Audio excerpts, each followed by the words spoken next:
Well, noswaith dda, Arfogi. Good evening, Arfogi. It is, well, just a privilege to have Jonathan, like an old friend of Souled Out, joining us as well from Rwanda at the moment. Jonathan, you describe yourself really as a Mizo boy, brought up in the Welsh valleys, and now living in the Rwandan hills, which is just nuts, and I can't wait to get into your story. But mate, just from a personal point of view as well, like it's a joy to talk to you because, well, our family stories are connected, and you shared just a few years back, I think, your amazement once again of the fact that I think my hen tide and hen 9 went out to Mizoram as missionaries, shared the gospel with people there that included your great-grandfather, and completely changed the trajectory of your family's story, and your family story's been the line has been Christian ever since. And so mate, like I feel like we've got that deep personal gospel bond together, and so to talk with you tonight is just a privilege and a joy, and I know you're going to bring real faith into this evening, because your whole story is an adventure of faith, and that is our theme at Arfogi. We know we need faith in this current moment here in Wales. We're sensing God doing a new thing. We're desiring that new thing and for change in our nation, but we know it is faith that is going to cause us to step out and to actually do something and to partner with God. So mate, I'm excited to talk to you. But enough about me, Jonathan. Let's get stuck in. I'd love to hear about your story, and your story of coming to faith, really, and some of the maybe challenges and things that have come with that. So mate, over to you, really. Sure, mate. Thank you. That's a heck of an introduction. So thank you, mate. You've done me too much justice there. But so I was pastor's kid, and classic story. Well, I feel like pastor's kid can either go one way or another, and I was definitely on the rebellious side of things, and so I was definitely not following my father or my parents in general, their footsteps. And so for me, most of growing up, especially in the valleys and in certain places, especially, I was not living a life of faith or following Jesus whatsoever. But some of the difficulties around that was I always believed to a degree that God was real or that there was some kind of higher being. But growing up in those places and in school, and also in just the environment with even some of members in certain churches, there was a lot of racism, and for me, I was struggling to believe that the people who were following Jesus were also these people that I was that just living the complete opposite of what it is that he is calling us to. And of course, that's the reality of our fallen nature, that it's like we're not always on that path all of the time. But just seeing that kind of discrimination was something really, really hard for me to believe that this is what life looks like as a Christian. So I wanted no part in it whatsoever. And so for most of my life, I was just doing the complete opposite as well. Did not want to live or have any kind of part in what it meant to be a Christian at all.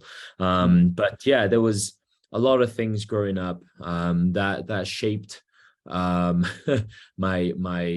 mindset, and honestly, like, just really hardened my heart for people in general. And so I was a very, very quiet person, relatively speaking, growing up, because deep down there was just something like dying, I was alive but not really living. And what I saw more and more, and it came to a point in my life where it was like, I'm either coming to the end of all of this, or that there has to be something more to this life that I'm living in. And so there came this pinnacle moment when I was 19. I was just going through this horrid year where I was just processing the suicide of one of my best friends. And I came to this point in my life where it's either all or nothing. It's either that this God is real and he actually has a life and a purpose beyond what I'm going through and the circumstances I find myself in. Or there's nothing. You know, like it was literally just that. And I remember through Freedom Church, where I'm a part of now, and I've been a part now for about 9 years. I still remember it was August the 2nd, 2014. And coincidentally, and also not coincidentally, it was at this men's camp called Jonathan Camp. And looking back at it now, it was both a name of the camp and but also a command from God that, Jonathan, you need to camp. And so went for that. It was an incredible weekend away with a bunch of men stuck in this crowded tent, and it was almost like one of those things that you maybe read about in the Acts church. But yeah, there came this moment where it was just kind of like, this is it. This is all or nothing. Because honestly, if I didn't give my life to Jesus then, I don't know if I would actually be alive now. And I think it was just this whole thing that God has had his hand placed on my life this whole time. And it was this, I really did feel his, and like felt his voice saying, like, it's not your time yet, and I'm not done with you. And since then, like, honestly, like the depression and anxiety that I was going through did literally just feel like it was like a weight that just lifted.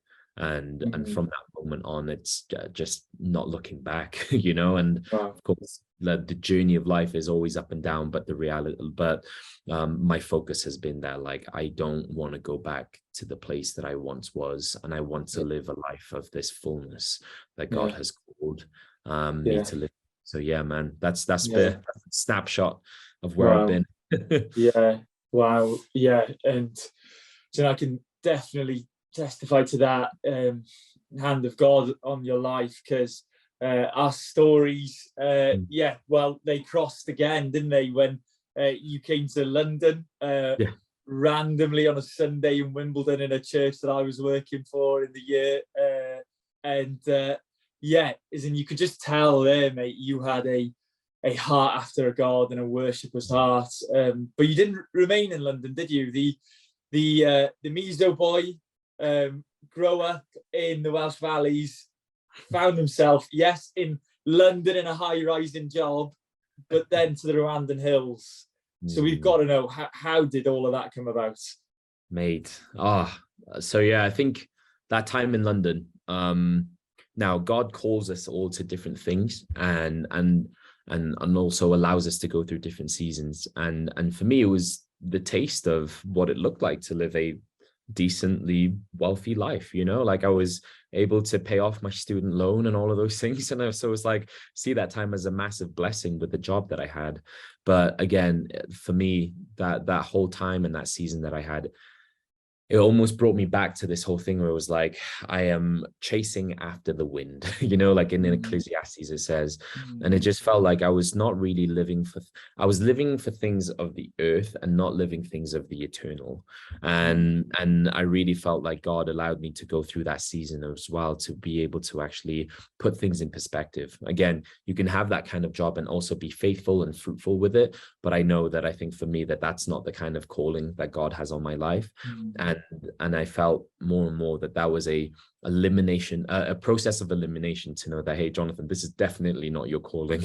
I've called you to go to literally the ends of the earth, and that looks different for all of us. Sometimes that's our neighborhood, and sometimes that's going to Rwanda, to the 1,000 hills, you know.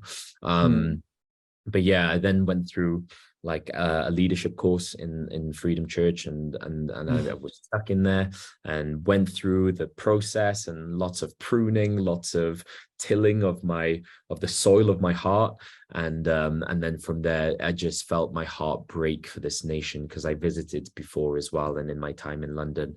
managed to visit Rwanda. And I really felt, and we were talking about it before this call as well, just that stirring, it's like this thing that just sticks in your heart and you just can't shake it.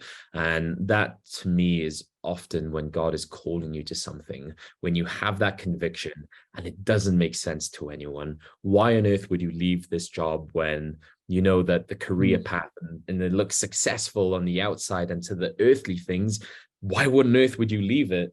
But for me, it's like, in terms of the eternal things, for me, when you put it in perspective of the eternal, it doesn't make sense to actually go on that path. It makes more sense to follow God to the ends of the earth. And again, it looks different for all of us, but that crazy adventure that God calls us on, for me, like no money can buy that. No job, no career, no prospects in these things will ever match up to living a life of chasing after the eternal things that God has placed on my heart. And for me, that was Rwanda, and that's where I find myself right now. Wow. Yeah. No, well, yeah, I can tell you right now, being in that environment in London, you can see, the life you could have lived. And now, you've chosen the Rwandan hills, and yet a crazy move that God seems and is definitely honoring and is using you guys powerfully. You're 3 years now into leading Freedom Church over there in, remind me, where is it? In Musanze, yeah? Musanze, yeah. So how do you look back on it all? Obviously, you've still got so much more to come, but in these 3 years, go on, fill us with real faith. Oh, man.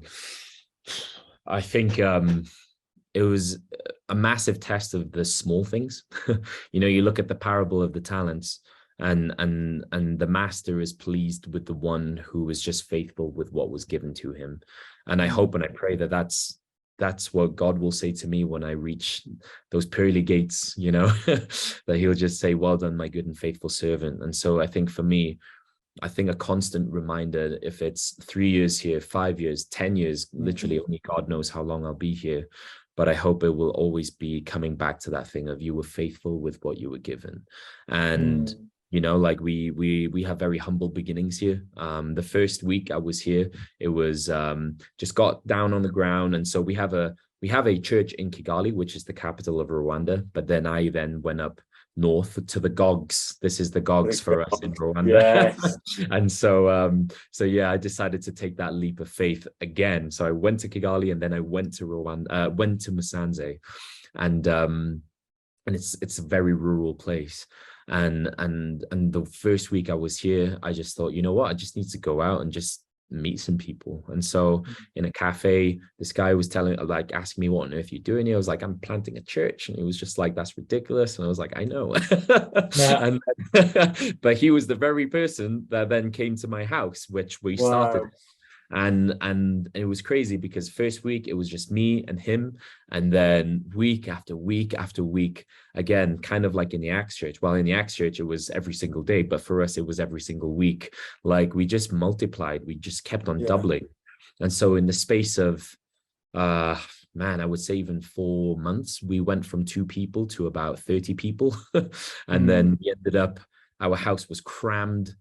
We couldn't fit anyone anymore, and we had to be very careful as well, of course, because it was still pretty tough with COVID restrictions and stuff. And so we had to be sensible to some degree, but also at the same time, I was like, who am I to say, and who am I to try and control what God's doing in this place? And so we just kept on growing, and now we've reached a point where we are averaging like 100 people, and it's been from a house to a venue. And so it's incredible to see how we're growing.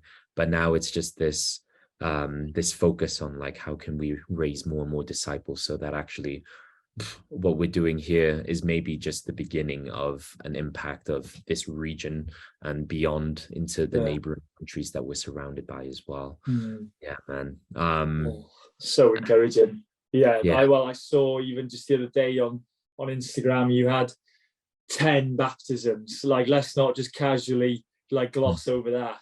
10 baptisms like in an evening. That is just phenomenal, and like God is so evidently at work in and through your life, Jonathan. So we would love to hear, just as we close now, our context, you've grown up in it, you're familiar with Souled Out, having been to Souled Out as well, but yeah, what one piece of advice would you give on this faith adventure that you've been on, to maybe inspire and fill us here in Wales with faith as well, to see God doing a new thing? What would you share with us? Come on. Wow. One thing. I think it's I think it's the condition of your heart. You know, the parable of the sower, the seed, and like God's word lands on different soil, and it's the soil that's the softest that grows the most and is the most fruitful and provides and brings the biggest harvest. And I think it's this continuous thing where if you allow God, and again also the people around you, I hope and I pray for those of you listening here, you have leaders around you, pastors around you, people discipling you, to be able to keep nurturing you, and you know what, bring challenge in your life, and hopefully you will accept challenge in your life. If anything, those are the very things that will break the soil, break it, and make it softer and softer, so that actually more of that seed can be planted into your life, and hopefully you will flourish and be a 100-fold harvest.